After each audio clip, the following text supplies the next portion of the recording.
Transformation is the ability and willingness to live beyond your form.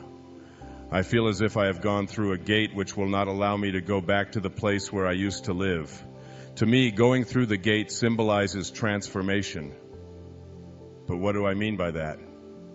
Start with the word form, the center of transformation. It is a term that describes the physical you. It includes all of the physiological properties that you have come to associate with the human being that is you. Form includes the total weight of your bones, arteries, blood vessels, skin, eyeballs, toenails, heart, lungs, kidneys, and anything else that you can name in your physiology. Yet certainly you are much more than a pile of bones, skin, and component parts. Everything that you would see in that pile of form you will also find in a pig or a horse. The real you, the unique you, is 99% invisible, untouchable, unsmellable, and impervious to the physical senses which know only form. The largest chunk of who you really are is something beyond form. It has been called your mind, or your feelings, or your thoughts, or your higher consciousness. But whatever it is, it certainly is not form. All of your thought and your spiritual awareness are in this other formless dimension. Now consider the prefix trans, which means beyond, above, or in literal terms, over. When we place that prefix in front of form, we get transform. We now add the suffix ation, which means action or result, and we have the word transformation. To me, this word means the result or action of going beyond one's form. And it is literally the challenge of this book, to help you to see yourself as someone much more advanced and divine than a mere form. Your form must follow the rules of form. It will change many times during your lifetime. In fact, every single cell of your entire form will change every 7 years or so, and yet you will still exist. You were already in a tiny little baby body, a pre-adolescent, a teenager body, and depending on the current age of your form, in other bodies as well. The form has completely changed many times, and yet the real you has remained constant. Once you understand this concept, you will be on your way to going through the gate. Every man-made creation starts with a thought, an idea, a vision, a mental image. The thought is then applied in some way to form a new product. At this moment, I am taking my thoughts, applying them to a typewriter, and creating a new product called a book. We all go through this process thousands of times every day. The ultimate in becoming a transformed person is seeing ourselves as unlimited by our form. When you live exclusively in form, you live in a world of limitations. Think about all of the limits that are placed on your form.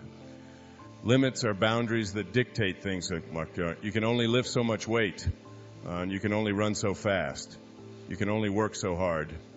But limits are all in the dimension of form. Now consider the part of you without physical limits, the dimension of thought. There are no limits to your ability to think. You can imagine yourself doing anything. You can have a perfect relationship with your mate in pure thought. You can be anything, go anywhere, experience all that you want in this dimension of thought, exclusive of form. I am suggesting that you can experience a major portion of your life in this dimension of transcending your form, that is, in transformation. At the same time, you will be able to maintain your form and honor its requirements and lovingly understand its signals while still knowing it is serving you, the real you. The emphasis in our culture is on the value of the external, the physical appearance. I am suggesting that the emphasis be shifted to a concern for the formless self, being ever mindful that the form houses the real you. With enough practice in this dimension, you will eliminate virtually all limitations in your life. You will get past your form and do as Paul suggests in Romans 12:2, and be not conformed to this world, but be ye transformed by the renewing of your mind, that ye may prove what is that good and acceptable and perfect will of God. This is the place of transformation. This is the place where you can not only live a miracle, but create miracles as well. You can make higher and higher levels of living a regular part of your daily regimen without going to a guru or mastering courses in metaphysics. How? By believing you are a soul with a body rather than a body with a soul.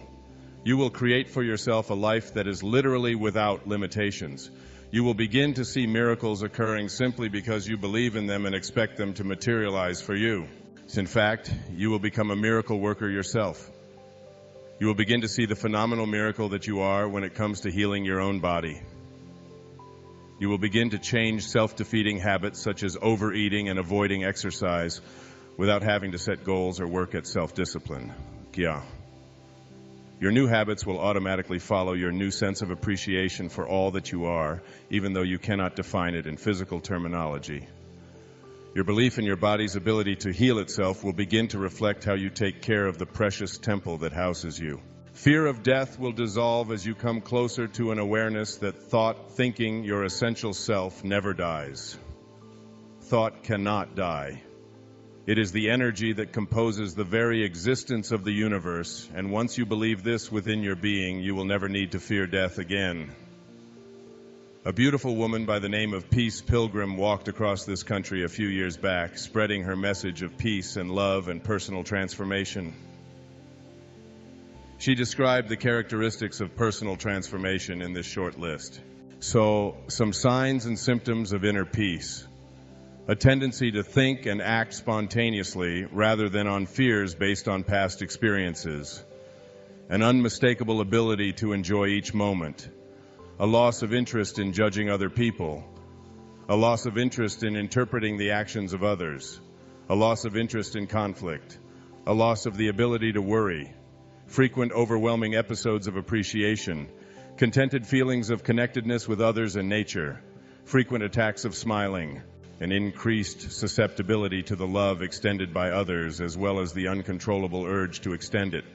This is what is in it for you. Life will become a fascinating journey filled with joy and awe. The part of you that resided for so long in the limitations that you imposed on yourself by living exclusively in form will become free to see a whole new panorama, if and when you believe it. You will find yourself slowing down and living in that quiet inner space where you can appreciate what comes your way. You will know in your heart that you need not be threatened by the views or actions of anyone else. You will receive more joy and ease in your life because that is what you will be sending out. You will find it easier to accept contrary views, knowing that you are not defined by anything or anyone external to yourself. You will find great joy in the ease that replaces rancor and pain. You will eliminate conflict and confrontation as you find it unnecessary to prove yourself to anyone. In effect, you will begin to tap the enormous power of your mind. You will peacefully meditate, though others about you may be in a frenzy. You will be the power of a quiet mind, and you will choose to go there often. You will discover things about yourself that you perhaps never considered before. You will be in that perfect intelligence that is within all form, in that miraculous inner space where everything that you can visualize is possible. I have come to know that there is an invisible, untouchable, odorless, and yet very real intelligence in back of or supporting all form. And this intelligence has been labeled many things. Some call it God, others the life force, higher consciousness, the divine spirit. The label is unimportant. The living of it matters immensely. It is a feeling similar to what Carl Jung was expressing when an interviewer asked him if he believed in God. His startling answer was, no. After a thoughtful pause, he continued, I know there is a God. Observe a tree and contemplate the intelligence within or behind that tree that allows it to function perfectly in form. The leaves come and go, the SAP drips out, it flowers when it is supposed to. It is much more than simple form. It contains a life force that makes it alive. We cannot see that life force, but it is very real. I look at the skin on the back of my hand quite often these days. When I pinch it, it no longer snaps back as it once did. It sort of meanders back to its original position. There are wrinkles about my eyes that were never there. I have taken to growing ear hairs and losing head hairs. I see my form changing all the time. If I thought that was all that I am, I would feel distressed over my physical changes.